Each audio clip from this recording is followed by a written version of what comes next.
रही पैसा देलु कौटी आम जो विश्वास धर आसलु तेणु से सब सक्सेसफुल आम गोड़ भी ठीक से सुखासुखी होगा बर्तमान स्टेज खोला होगा आम गाँव को जीवु बोली बाहर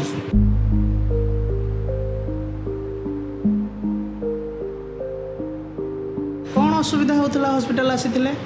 मोर स्पाइन कड़ भिड़ी होता तेणु आंठू सकाशे गोड़ बैंड होता चली पार नी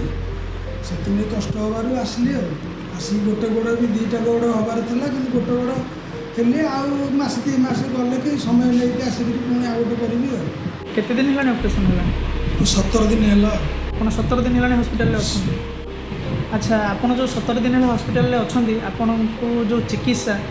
रे किसी अवहेला ठीक से सब चली सब खा पी भल मंद हानि ना सब केयर नौ डिस्चार्ज होगापर भी खा पी भल मंद सब किसी बुझुंट सब चलते किसी असुविधा नहीं फ्री रही पैसा देलु कौटी ना आम जो विश्वास धर आसलु तेणु से सब सक्सेसफुल तेणु आमर किसी ट्रिटमेंट अवहेला करना हाँ तेणु आम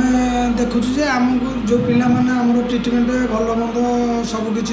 कर चली भी बुझुंट खाया पीया भल मंद कौन है कौन ना तेणु से बाबद किसी अवहेला ना तेणु आम आसीलु जो ये आम गोड़ भी ठीक से सुखासुखी होगा आम आज बर्तमान स्टेज खोला होगा आम गाँव को जीवु बोली बाहर अच्छा आपन ऑपरेशन हो सारा पर आपको लगुच आप साइकिल चल पारे हाँ चलैकी देखुली टेस्ट करूली भी गोड़ बुलूची तेणु आस्ते आस्ते बुल ऑपरेशन होगी भी एत सुंदर चलाऊँ आप साइकिल नहीं कि